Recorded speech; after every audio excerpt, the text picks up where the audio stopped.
सभी भैया बहनों को नमो नमः। आज हम त्रयोदश पाठ रामगिरी का हिंदी अनुवाद देखेंगे। आप लोग देखिए, सुनिए, समझिए और लिख के दिखाइए, ठीक है। छत्तीसगढ़ प्रदेशस्य उत्तरस्य दिशि मुकुटमयु सरगुजा मंडलम स्थितम अस्ति। छत्तीसगढ़ प्रदेश के उत्तर दिशा में मुकुट के समान सरगुजा मंडल स्थित है।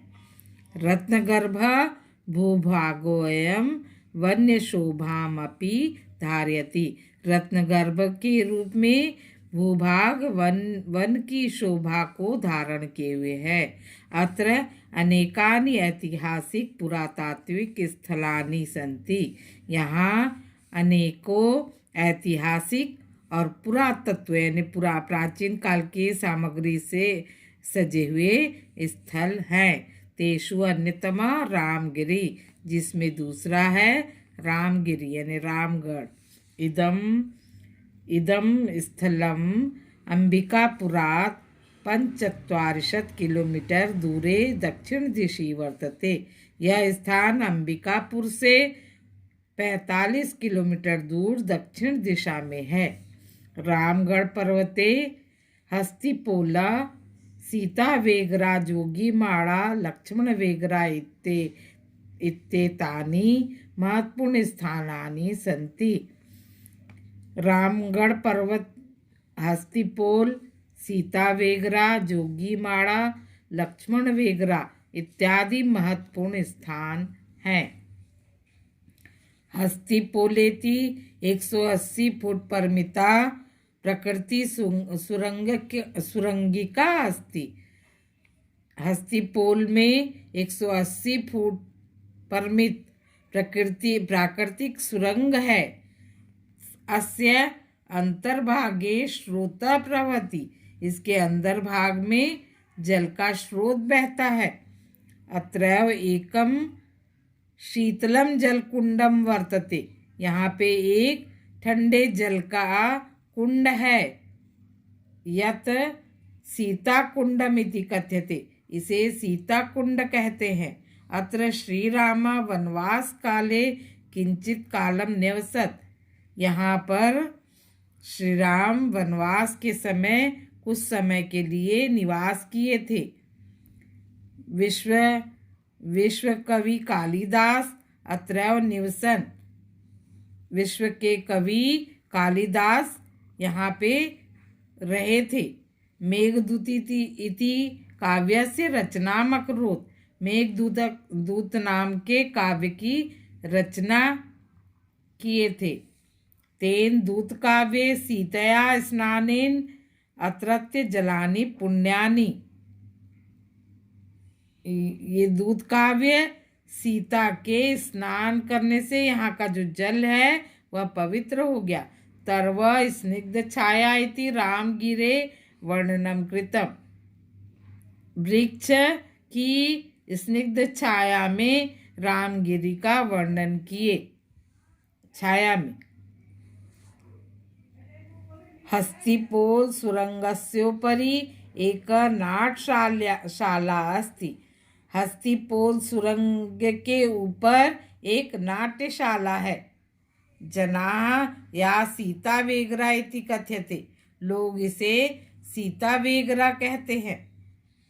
पुरातत्वविद सीता वेगरा गुहा खिस्ताब्दात् द्वितीया तृतीया शताब्दी पूर्वा प्राचीनतमा नाट्यशाला इति मन्यते।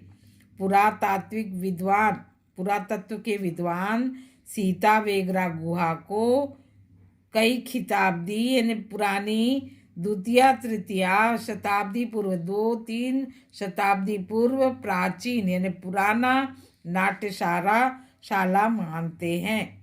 यम नाट्यशाला बृहत्शिला कर्तित्वा निर्मिता। यह जो नाट्यशाला है वह बड़े से पत्थर को काटकर बनाया गया है। अस्या रूपांकन भरत मुनि नाट्यशास्त्रे कृतम। इसका रूपांकन भरत मुनि ने नाट्यशास्त्र में किया। यम नाट्यशाला आयताकार अनुमानता आयाम 44 फुट विस्तार इति क्षेत्रे परिमिता। यह नाट्यशाला आयताकार अनुमानित 44 फुट चौड़ा और 15 फुट के क्षेत्र में है। अस्या भित्तया सरला द्वारम गोलाकार अंतर्भागे प्रस्तर आसनानि सन्ति। इसके दीवाल अस्या भित्तया मतलब इसके भीतरी दीवाल में द्वार सरल है। द्वार गोलाकार अंतर्भागे प्रस्तर यानी अंदर भाग में जो पत्थर है के आसन हैं। अस्या उपयोग नाट्यस्य कृते अभवत्। इसका उपयोग नाटक के लिए होता है। ब्रह्मलिप्या उत्कीर्ण एवं शिलालेखो अस्ति। ब्रह्मलिपि में उत्कीर्ण शिलालेख है। अयम भारतस्य इतिहासे अद्वितीया अस्ति। यह भारत के इतिहास में अद्वितीय है। अस्य अनुसंधान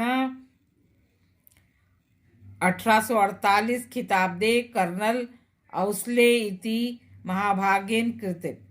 इसका अनुसंधान खोज 1848 ईस्वी में कर्नल औस्ले महानुभाव ने किया था। यह कहकर यह वीडियो समाप्त करती हूँ।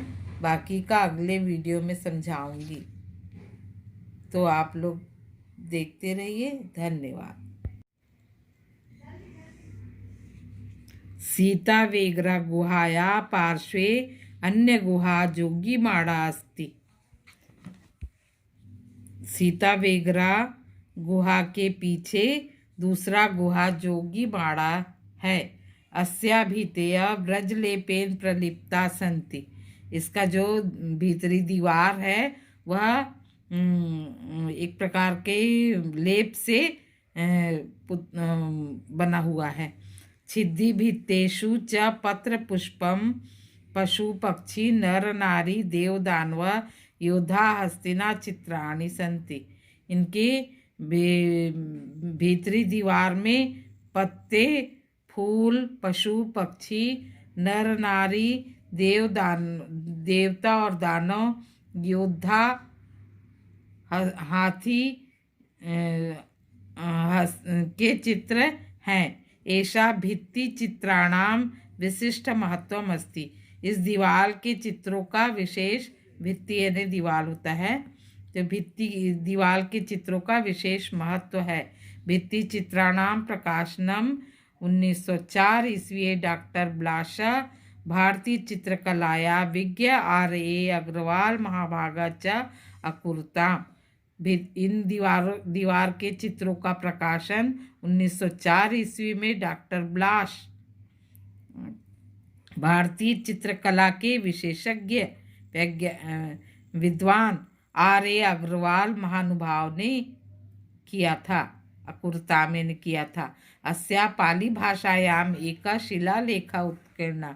यहाँ पे पाली भाषा में एक शिलालेख उत्कीर्ण है। शिलालेख रूप दक्ष देवी देवदीनस्य देवदासी सुत अनुकाया प्रणय गाथा वर्णिता अस्ति। इस शिलालेख में दक्ष देवदीन और देवदासी के पुत्र की प्रणय गाथा का वर्णन है। जोगीमाड़ा गुहाया अग्रभागे अपरा लक्ष्मण वेगरा गुहा अस्ति। जोगीमाड़ा गुहा के आगे भाग में लक्ष्मण वेगरा गुहा है। पर्वतस्य उपरि एक सिंह द्वारम अस्ति।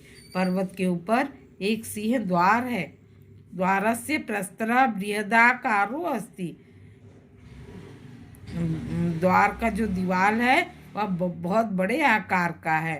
तत्र मूर्ति मंदिर तड़ागा अवशेषा प्रमाणयन्ति यद इदम क्षेत्रम पुरा दुर्गम आसीत्। यह मूर्ति मंदिर और तालाब के अवशेष जो यह प्रमाणित करते हैं यह क्षेत्र प्राचीन काल में एक गढ़ था। गढ़ राज दरबार का गढ़ था।